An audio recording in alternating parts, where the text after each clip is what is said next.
السلام علیکم ناظرین۔ صحیح بخاری میں ہے کہ حضرت ابو بکر رضی اللہ تعالیٰ عنہ سے روایت ہے کہ حضور اقدس صلی اللہ علیہ وآلہ وسلم نے حجۃ الوداع کے موقع پر ارشاد فرمایا کہ زمانہ اب اپنی اسی بیت اور شکل میں واپس آ گیا ہے جو اس وقت تھی جب اللہ نے آسمان اور زمین کو پیدا فرمایا تھا۔ اس ارشاد سے مشرکین کی ایک غلط نظریہ اور طرز عمل کی تردید مقصود ہے، جس کا ذکر اس سورۃ توبہ کی آیت نمبر 37 میں موجود ہے۔ سال 12 مہینے کا ہوتا ہے، ان میں سے 4 مہینے حرمت، عظمت اور احترام والے ہیں، 3 تو مسلسل ہیں یعنی ذوالقعدہ، ذوالحجہ اور محرم، اور چوتھا مہینہ رجب کا ہے جو کہ جمادی الثانی اور شعبان کے درمیان ہے۔ اشہر الحرم کی فضیلت کا نتیجہ اور اس کا تقاضے کی اگر میں بات کروں، ان 4 مہینوں مطلب یعنی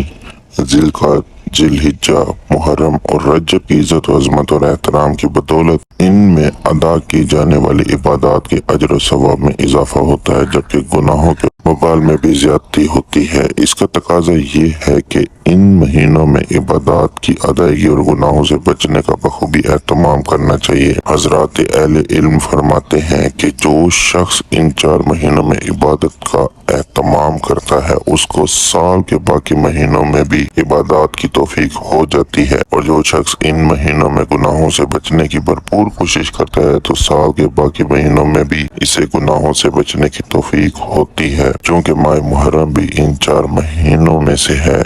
اس لیے اس میں بھی عبادات کی ادائیگی اور گناہوں سے اجتناب بڑی اہمیت رکھتا ہے۔ چونکہ روزہ بھی ایک اہم عبادت ہے، اس لیے اس سے ماہ محرم کے پورے مہینے میں روزے رکھنے کی فضیلت بخوبی ثابت ہوتی ہے۔ ماہ رمضان کے بعد سب سے افضل روزے ماہ محرم کے ہیں۔ حدیث مبارکہ میں خصوصی طور پر محرم کے روزوں کی فضیلت بھی بیان کی گئی ہے، جیسا کہ صحیح مسلم کی حدیث ہے کہ حضرت ابو ہریرہ رضی اللہ تعالی عنہ فرماتے ہیں کہ حضور اقدس صلی اللہ علیہ وآلہ وسلم نے ارشاد فرمایا کہ رمضان کے بعد سب سے افضل روزے محرم کے ہیں، اور فرض نماز کے بعد سب سے افضل نماز تہجد کی ہے۔ یوم عاشور کے روزے کی فضیلت اگر میں آپ کو بیان کروں تو ماقبل کی تفصیل سے معلوم ہوا کہ ماہ محرم کے پورے مہینے کے روزوں کی بڑی فضیلت ہے، البتہ اس ماہ میں خصوصیت کے ساتھ عاشورہ یعنی محرم کی 10ویں تاریخ کے روزے کو بڑی فضیلت حاصل ہے کہ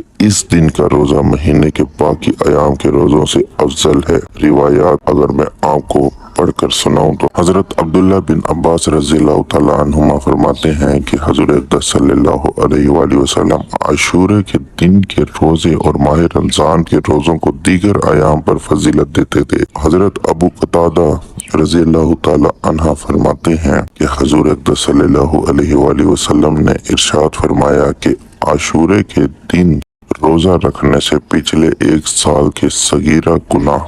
معاف ہو جاتے ہیں۔